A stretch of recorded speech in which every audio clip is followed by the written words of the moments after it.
Okay, this lesson we are talking about arithmetic sequences. Well, a sequence is just a list of numbers. But an arithmetic sequence is not just any random list of numbers, but it's a list of numbers that has a common difference. So we say a sequence or list of numbers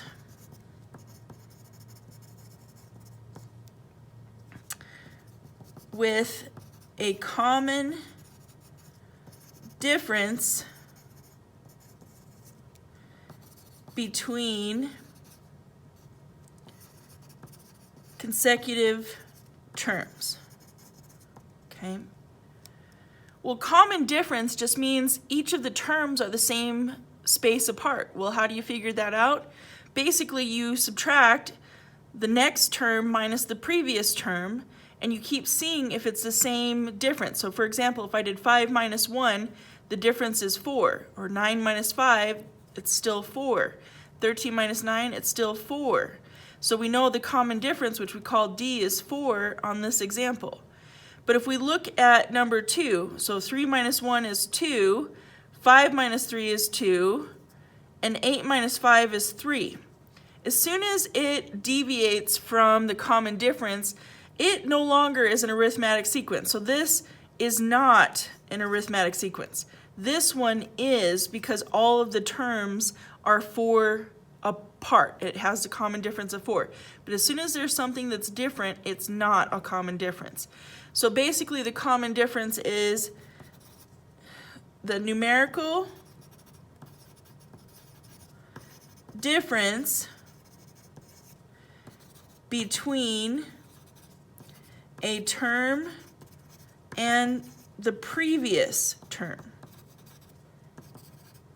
And I'm just going to put that you subtract, because remember we talked about this with our translating lesson, that difference means subtraction.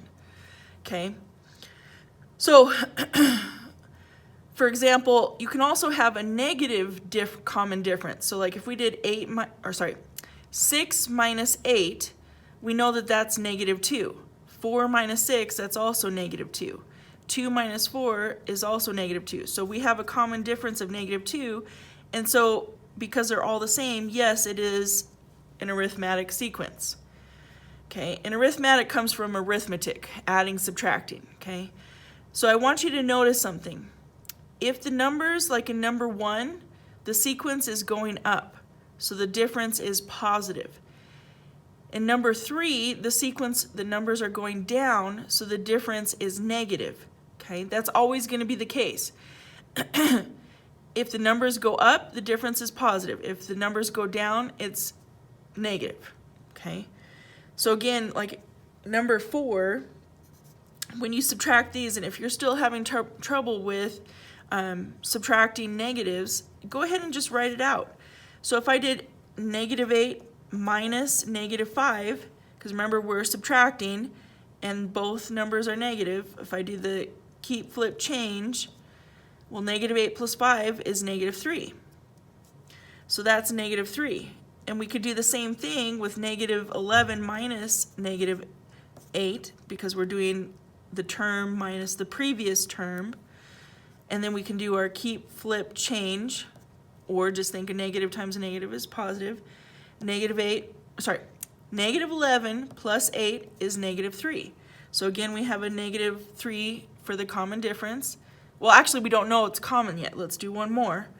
So we have negative 14 minus negative 11. So we do the same thing, keep, flip, change, or 2 negatives make a positive. Negative 14 plus 11 is negative 3. So again, just like number 2, we have a common difference and it's negative. And if you notice, the numbers are going down. They're getting smaller. They're getting further away from 0. The more negative a number gets, the further it gets from 0. So the common difference is negative 3. And yes, it is an arithmetic sequence. Okay. So I want you to go ahead and pause the video and do 5 and 6. Okay. Well, actually, let's just go on and then I'll have you do these in a second. Now, look at number 7, 8, and 9. It says, given the arithmetic sequence. So we know it's an arithmetic sequence. We know there has to be a common difference. Find the next 3 terms. Well, my tip is basically to determine, is the difference going to be positive or negative? We already know it's an arithmetic sequence. So like in number 7, the numbers are going up. So you're going to have a positive common difference. And basically, if I do 13 minus 9, well, we know that that's 4. So it's going to be a positive 4. And I could check, but we already know it is, so I'm not going to keep going.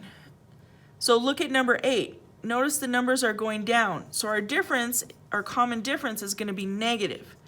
So I could do, well, 2 minus 5. And again, if you're still having trouble with your positives and negatives, go ahead and write it down. Take 2 seconds and write it down. 2 seconds will eliminate 90% of your mistakes. So then 2 minus 5, we know there's more negatives. You could also do keep, flip, change, and we know it's negative 3 because there's more negatives. Oops, why did I write negative 1? I'm not sure. Anyway, so the common difference is negative 3. So basically, once you figure out what the difference is, you're going to add it to each term at the end and keep adding it till you find the next 3 terms. So for example, 21 plus 4 is going to be 25, and then you add 4 again, that's 29, plus 4 again, you're going to get 33. Okay? We do the same thing, but it's a negative. So negative 4 plus negative 3 is negative 7. Negative 7 plus negative 3 is negative 10. Negative 10 plus negative 3 is negative 13. Okay? So I want you to pause the video and do 5, 6, and 9, and then check to see if you are correct.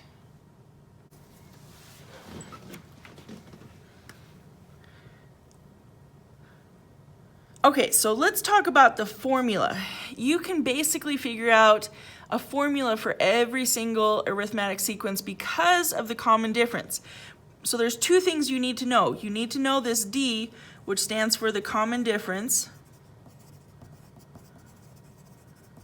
And you need to see this A sub 1. Okay? Well, A sub 1 just means the first term. Okay? So A sub 1, and number 1 is 1, number 2 it's 1, number 3 it's 8, number 4 it's negative 5. So you get so all the first terms are the A sub 1. This common difference, oh, one thing I should probably point out, we've already talked about it up here, but just remember D is always going to be equal to the common difference. I forgot to write that down. So back to this formula. In order to do the formula, this is the minimum information we need, okay? The actual formula, oh, by the way, see this A sub 1 is the first term? So for example, if I had like A sub 8, that would mean the 8th term. So when they say the nth term, they'll sit there and say, okay, if you have A sub n, that's the nth term. In other words, that means we can find any term. We could find the 25th term, the 97th term. And the nth term just represents, we could find any term in the sequence that never ends. See this dot, dot, dot? That means that it keeps going forever and ever. Okay? So like this would be the first term, second term, third term, fourth term. So like A25, or A sub 4 is 25 in number 10. Okay? Like here, it's A sub 19, well, we want to find the 19th term. Okay, but back to the formula. I just wanted to get you used to the subscript notation, which just tells you what position of the sequence, okay? So if I say A sub n equals A sub 1, the first term, plus D, the common difference, times n minus 1. And by the way, n is just the position of the term.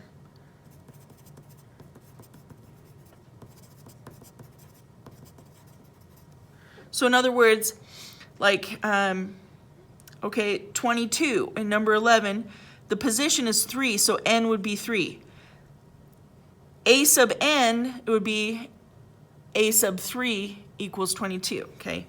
So we'll work with the notation a little bit further. Again, math, there's a lot of notation that you get used to. You're reading symbols. It is another language. In fact, it's the international language because every language can understand it. So you're learning to read symbols that mean certain notation, okay? So this formula is what we're going to use for finding when it says the rule for the nth term. That's what this formula is for. So we always use the a sub n equals a sub 1, which is the first term, plus the common difference, which is d, times n minus 1, which n is always the position. So like in a sub 19, I would write a sub 19, which is not only the 19th term,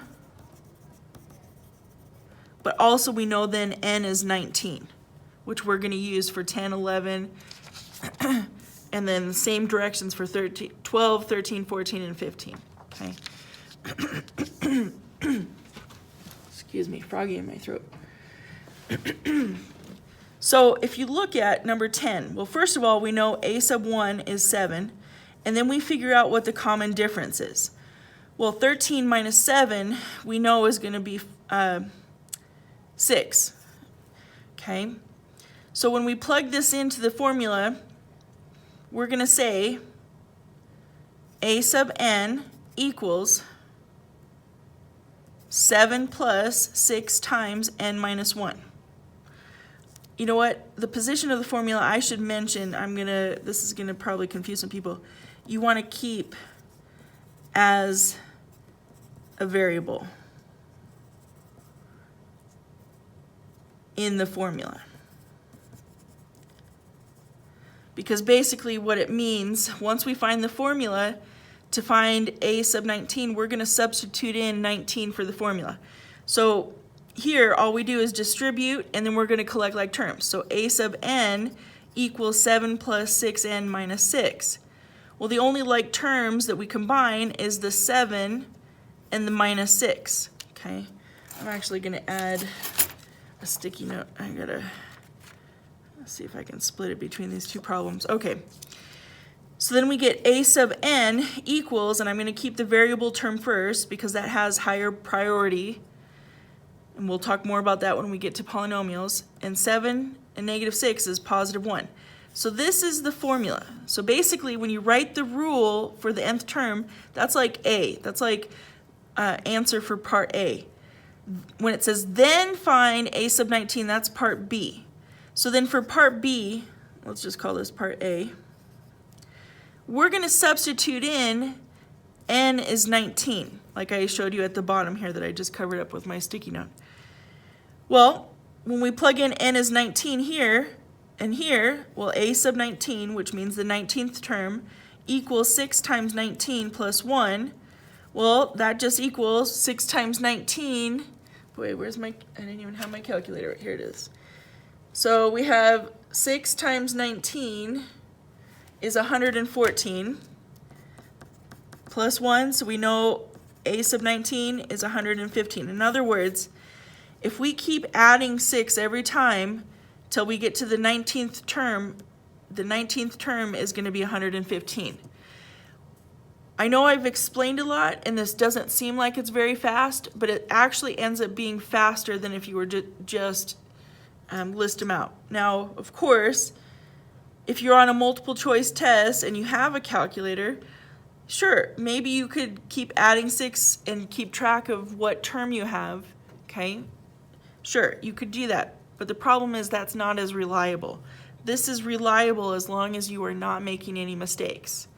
Okay, so like if we do number 11, well, first of all, the first term is 30, and we know that the common difference, if we do 26 minus 30, and notice it's going down, we know it's negative, but 26 minus 30 is negative 4. Okay, so now all we do is plug it into this formula. So a sub n equals negative 4 plus 30 times n minus 1. All we do is distribute. So a sub n equals negative 4 plus 30n minus 30. Then we're just going to go ahead and combine like terms. So we have a sub n equals And we always put the variable term first, so 30n. Oh my gosh. I just realized something. Whoops. Okay, Miss Matlock. Switch things up. There's my transgraphia for you. Ay. Okay, go back. I hope you guys caught it. Sometimes I make mistakes and I don't catch it. Yeah, my transgraphia is not dyslexia. It's a little different. Okay. I do switch things. All right, so a sub 1 is 30. The common difference is -4. Ugh. So I have to distribute -4. My mistake. So we have 30 plus -4n, and then -4 times -1 is +1. So we're going to keep the -4n in front, and then 30 plus 1 is 31. Okay? So here we have, oh my gosh, now that I made a mistake, and I understand you guys probably go through the same thing. So -4 times -1 is +4. I knew this wasn't right. Oh my gosh, I need to take a deep breath and slow down for a second. Okay. There we go. Let's just check to make sure. So -4 times n, -4n, -4 times -1 is +4. So then we have 30 plus 4 is your 34. Okay, we're on track now. Just know, yes, even I make mistakes. After teaching for 22 years, it happens. We all make mistakes, so we gotta keep, I always go back and check. Okay, go back and look, and that's how I caught my mistakes. Sometimes I'm rushing, and when I rush and I don't check my mistakes just never go unchecked, as I'm sure some of you have noticed. So now let's go on to part B. So a sub 19, remember we said that we're going to plug in n as 19? So we're going to use this formula that we just found for part A, and we're going to plug in a sub 19, because everywhere we see n, we're going to put 19. This is just notation. This just says it's the 19th term. Then this is -4 times 19 plus 34. So a sub 19 equals, now let me multiply, get my calculator. So -4 times 19, you get -76 plus 34. Well, I know I'm going to end up subtracting, and the answer is going to be negative because I have more negatives. So then let me just do the -76 plus 34 is -42. Okay. And actually, I didn't even need my calculator. I could have just done 6 minus 4 is 2, 7 minus 3 is 4, and know that there was more negatives. Okay, either way. But now I know if I kept adding -4 till I got to the 19th term, it would be -42. And again, I've had to stop and explain a lot of things. It doesn't seem like it would have been faster, but it is faster. So what I want you to do, now I know if I kept adding -4 till I got to the 19th term, it would be -42. And again, I've had to stop and explain a lot of things. It doesn't seem like it would have been faster, but it is faster. So what I want you to do is pause the video, and I want you to try these for yourself. Remember part A, you're using the formula to find a sub n equals a sub 1 plus d times n minus 1. And remember, a sub 1 is the first term, d is the common difference, and for part A, because you're just finding the rule, you keep n as a variable. But then for part B, since the directions specifically said find a sub 19, which is the 19th term, basically what you do is you substitute n equals 19 into the formula, which is basically the answer that you get using this, okay? Now, just so you know, on homework or on the test, it'll say a sub something. Whatever the number is, like they may have you do a sub 27 and find the 27th term. You would plug in 27, Okay, so pause the video and see if you can get the correct answers for 12, 13, 14, and 15, and bring any questions that you have to. All right, so for number 16, if you read it, it says, you visit the Grand Canyon and drop a penny off the edge of the cliff. The distance the penny will fall is 16 feet for the first second, 48 feet the next second, and 80 feet the third second, and so on. So I could write that as 16 feet it falls for the first second, then 48, then 80, and it'll keep going. And we know the Grand Canyon is about, oh gosh, I can't remember if it's a mile deep or close to it. But anyways, we could basically write this as a sequence. And in part A, it says write the formula. Well, we know for the formula, if we have the first term is 16, and if we basically do 48 minus 16, we know that the common difference, when we subtract that, is 32.